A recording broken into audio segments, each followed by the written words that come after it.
শ্রী সাধুগুরু বৈষ্ণব। আজকের আলোচনা বিষয় হলো গদাধর পণ্ডিতে ভগবান শ্রীকৃষ্ণ কিভাবে কৃপা করছিল। এটা বহুত মারমাত্রিক ঘটনা। আজকের ভিডিও যদি আপনারা ভালো লাগে তাহলে লাইক করবেন আর সাবস্ক্রাইব করে দেবেন, আর ভিডিওটা প্রথম থেকে শেষ পর্যন্ত দেখবেন। পঞ্চতত্ত্বের অন্তর্গত চতুর্থ নম্বর তত্ত্ব হইল গদাধর পণ্ডিত। এই গদাধর পণ্ডিত মহাপ্রভুর প্রিয় পাত্রটা ছিল।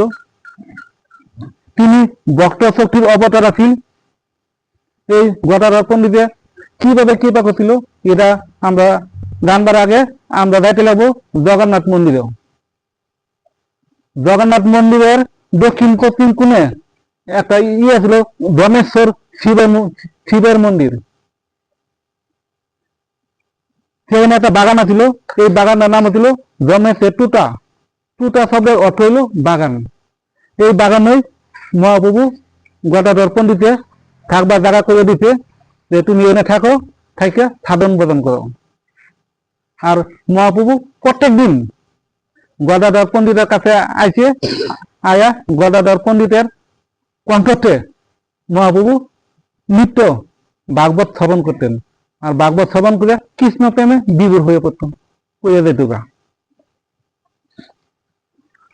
এই টুটা মহাপ্রভুর মধ্যে একদিন কৃষ্ণ বিরহ ভাব উঠে যেতে, কারণ মহাপ্রভু প্রতিদিন অন্তলীলা মধ্যে দেখবেন খালি মহাপ্রভু কোথায় কৃষ্ণ, কোথায় আমার প্রাণনাথ, কোথায় আমার হৃদয় নন্দন, এইসব মানে প্রতিদিন কান্ত।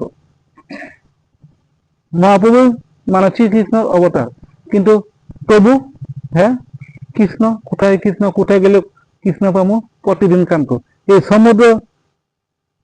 সমুদ্র তীরে এই টুটার মহাপ্রভুর মধ্যে কৃষ্ণ বিরহ যন্ত্রণা তীব্র থেকে তীব্রতম হতো, কারণ এই বাগানের মধ্যে যত গাছ লতাও, এটা দেখে মহাপ্রভুর মনে হতো কি এটা মনে বৃন্দাবনের কুঞ্জ। আর বট গাছে দেখে মনে হতো কি এটা মনে বংশীব। আর জগন্নাথ মন্দিরে একটা সাগর আছে না, জগন্নাথ মন্দিরের লোকের সাগর, এই সাগর দেখে মনে হইতে কি মহাপ্রভুর যে এটা মনে নীল যমুনা। আর এখানে একটা বালির পর্বত ছিল, এই পর্বতের দিকে মহাপ্রভুর মনে হইতে কি এটা মনে গোবর্ধন পর্বত। গদাধর পণ্ডিত মহাপ্রভুকে বুঝাতেছে, প্রভু সব কিছু আছে কিন্তু তোমার কৃষ্ণ নাই। যে কথা বলছে আমার কৃষ্ণ নাই, মহাপ্রভু তো কৃষ্ণ তো এমনি পাগল। হ্যাঁ সামনে যদি হয় যে কৃষ্ণ তো নাই, হ্যাঁ কি থাকতে পারবো? হ্যাঁ তো অনেক করছে কি এই বালির পর্বতে উঠতে পড়ছে, বালির পর্বতে উঠে বালুগুলি সরানি আরম্ভ করতে। গদাধর পণ্ডিত কয়ে কি প্রভু তুমি এটা কি করো? মহাপ্রভু কয়ে কি এই বালি নিতেই আমার প্রাণনাথ আছে, তুমি হাত দাও, দেখবা কিছু একটা হাতের মধ্যে ঠেকছে। গদাধর পণ্ডিত গেছে বালির মধ্যে হাত দিতে, দেখে একটা মুকুট ঠেকছে। পরে মুকুটটা উঠে নিয়েছে, এই মুকুট নাই দা, এটা হলো শ্রীকৃষ্ণর বিগ্রহ। পরে মহাপ্রভু জগন্নাথ গদাধর পণ্ডিত দিতে যে এটা তুমি নিয়ে তোমার কুঠিরের মধ্যে তুমি এটা স্থাপন করো। আজকে এই টুটায় যে আমরা মূর্তিটা পাইছি, তার জন্য এই মূর্তিটার নাম হলো কি গোপীনাথ, টুটা গোপীনাথ। মহাপ্রভু নাম দিতে টুটা গোপীনাথ। জগন্নাথ গদাধর পণ্ডিত প্রত্যেক দিন 3 বেলা নিষ্ঠা সহকারে এই গোপীনাথের সেবা দেয়। সেবা দিতে দিতে দিতে অনেক দিন যাওয়ার পরে না একদিন বৃদ্ধ হয়ে গেল। মানুষ তো বৃদ্ধ হইবে না, বৃদ্ধ দিলে তো আগের মতো শক্তি থাকবো না সিঙ্গার করতে, সেবা দিতে গদাধর পণ্ডিতের বিরাট কষ্ট হয়। পরে একদিন গদাধর পণ্ডিতে না সেবা দিতে পারলো না।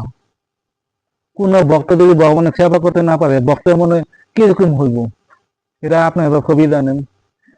গদাধর পণ্ডিত তার কুঠিরে গিয়া সারা রাত কাঁদতে যে প্রভু আমি মনে হয় আর আপনার সেবা করবার পারব না, আমি অযোগ্য হয়ে গেছি। এই বললাম জগন্নাথ মন্দির যখন গদাধর পণ্ডিত প্রতিদিন কাঁদতে, পরে এটিকে গোপীনাথ উদ্গীন হয়ে পড়লেন তার ভক্তের সেবা করার আকুলতা দেখে। কিন্তু ভগবান গদাধর পণ্ডিত যে সেবা করতে, এই সেবা দিকে আকুলতা সেবা দিতে ভক্তের শরীরে কষ্ট হয়, আবার সেবা দিতে না পারলেও ভক্ত মনে কষ্ট পায়। সেবা দিলেও কষ্ট পায়, শরীর চলে না, আবার সেবা না দিলে তো কষ্ট পাইব। ভক্তের কষ্ট তার প্রাণে আর সহ্য হলো না। তিনি মনে মনে ভাবলেন, আমার ভক্তকে সুখ দিতে আমি অবিশ্বাস্য আশ্চর্য কর্ম করতে পারি। ভগবান হল ভক্ত বৎসল, তারে যদি এক মনে নিষ্ঠা সহকারে হ্যার লগে দুঃখ থেকে যদি ভগবানের সেবা দেয়, ভগবানের ভক্তের কষ্ট কোনোদিন দেখতে পারে না। ভক্তের সুখই আমার সুখ, তাই তিনি করলেন এক আশ্চর্য লীলা। ভক্তের সুখই ভগবানের সুখ। কারণ ভাগবতে আমরা পাই, ভক্ত দিলে খাই, নাহলে আমি অভুক্ত থাকি। ভগবানের নির্দেশ করছে ভাগবতে।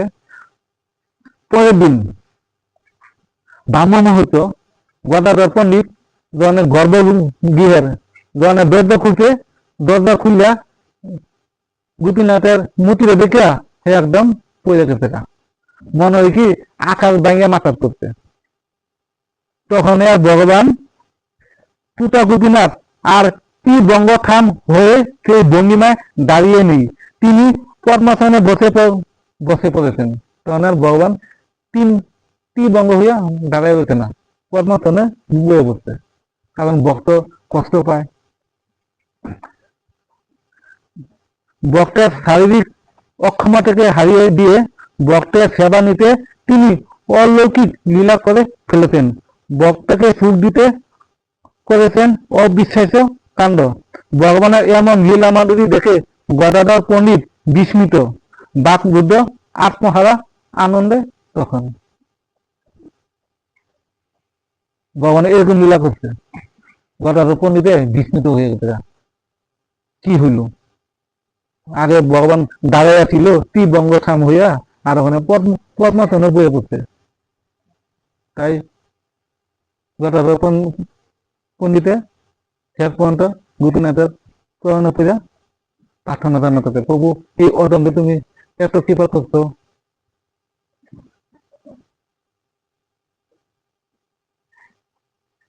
গতিকে আজকের ভিডিও যদি ভালো লেগে থাকে তাহলে আপনারা লাইক করবেন। গদাধর পণ্ডিতের লীলা এখানে আমি রাখছি।